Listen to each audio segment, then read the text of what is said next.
뭐 지금 선거를 일종의 진영 대결이다 이렇게 표현하는데요. 저는 국민의힘은 지금 진지전을 해도 모자랄 판이다. 민주당은 진지를 떠나서 전면전으로 지금 나가고 있는데 국민의힘은 자기 통합도 못하는 상황이다.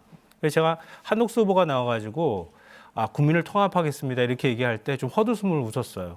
자기도 통합 못 시키는데 무슨 국민 통합 시키냐고 제가 그런 말들을 했는데 그러니까 지금 국민의힘은 자기들 스스로의 통합도 안 되는 상황이에요. 이 상징적으로 보여주는 숫자가 있는데요. 윤석열 전 대통령 체포하려고 체포 시도가 있고 난 다음에 2차 체포 시도하기 전에 국민의힘 의원들이 달려갔어요. 연판장에 서명하면서 체포하면 안 된다고 했을 때 60명 약간 넘는 의원들이 거기 동참했어요. 이번에 한독수로 후보 교체하자고 할 때 그때 연판장 돌렸을 때 의원총회에서 동의했던 의원이 60명 정도 됐어요. 똑같아요. 그 사람들이 그 사람이에요. 제가 보니까. 그랬던 사람들이 그렇게 일관성 있게 계속 윤석열을 추종하던 그런 사람들이 그대로 남아있는데 김문수 후보를 만들어놨단 말이에요. 자기 이해관계하고 안 맞는 거예요. 믿지도 못했던 후보고 그 후보를 위해서 뛸 자세도 안 돼 있는 사람들이 지금 국민의힘에 60명이 있는 겁니다. 108명 중에서. 저는 내란 이렇게도 표현하지만 5월 10일 날 있었던 그날은 대선 직후에 일어날 국민의힘의 혼란을 예고하는 예고편에 불과하다. 저는 그렇게 생각해요. 그러니까 지금 계속 지금 TK에 가가지고 움직이고 영남권을 김문수 후보가 움직일 수밖에 없는 것도 바로 그런 이유 때문이라고 봅니다. 반론하실 것 같습니다. 제가 조금만 더 먼저 말씀드리고 마지막 얘기하셨으면 좋겠는 게 김문수 후보가 얘기를 했죠. 윤석열 전 대통령 출당은 도리가 아니라고 얘기를 해요. 근데 지금 국민의힘에게는요. 윤석열 전 대통령의 출당이나 탈당 문제가 거의 생존과 같은 문제예요. 이것이 정리되지 않으면요. 선거를 칠 수가 없어요. 김문수 후보가 지금 심각성을 깨닫지 못하고 있죠. 겁니까? 국민들에게 어떻게 표를 달라고 하겠습니까? 김문수 후보의 플랜카드 캐치프레이즈가 새로운 나라를 만들겠다는 거예요. 그런데 윤석열 전 대통령 출당에 대해서는 부정적인 생각을 갖고 있어요.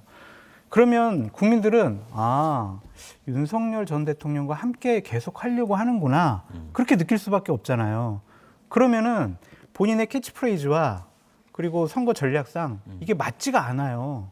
이거 어떻게 득표 활동을 어떻게 합니까? 그래서 저는 당내에서 윤석열 전 대통령 출당이나 탈당 문제가 논의가 시작되면은 정말 많은 싸움이 있고 시간이 질질 끌어질 거예요.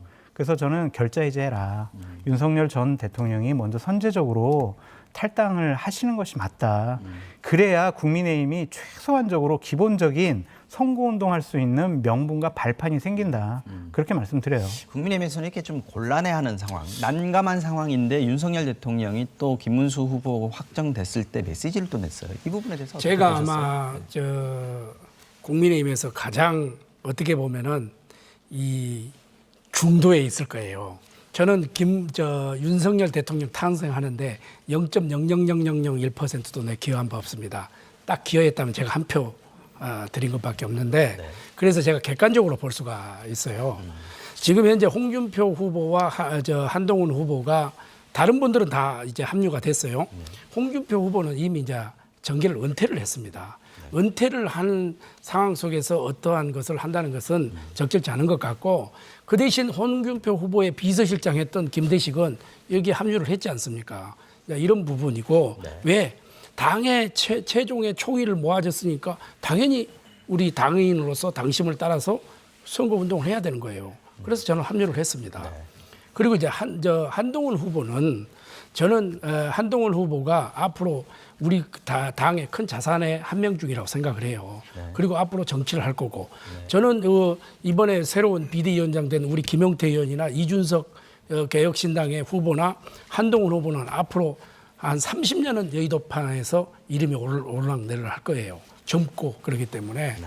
그러나 이제 한동훈 후보는 미래를 구하기 때문에 우선 저는 같이 뛰었으니까 당을 위해서 저는 선당 후사를 해야 되기 때문에 이 위원장을 맡아야 된다. 선대위원장을 맡고 거기에서 자기의 여러 가지 조건이 있지 않습니까? 3가지의 조건인데 그 조건은 여기 와서 충분히 선대위원장을 맡으면서 후보에게 이야기도 할 수 있고 그다음 회의 속에서 그렇고 격론을 벌여가지고 나올 수도 있고 이런 부분이고 또 김용태 의원 신 비대위원장 내정자도 굉장히 그러한 부분에서는 상당히 폭을 넓게 보는 시야를 넓게 보고 있어요. 그래서 그런 문제는 좀 충분히 저는 가능하다 보고 우리 장성철 우리 소장님 말씀대로 저도 결제 해지 차원에서 윤 전 대통령이 먼저 결정해주면 얼마나 좋겠어요.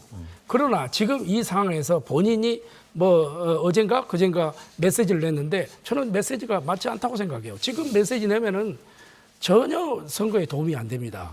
본인은 얼마나 하고 싶은 이야기가 많이 있겠어요. 하고 싶은 있고 국가와 국민을 위하고 당을 위하고 또 성공을 위하고 반드시 정권 재창출하라 이렇게 하지만은 지금은 인내가 필요하고 하고 싶은 이야기가 있어도 참고 견뎌야 된다. 결국 인내한 사람이 성공할 수밖에 없는데 우리 당을 진정으로 도와주려고 하면은 인내를 해라. 저는 이런 말씀을 좀 해주고 싶습니다.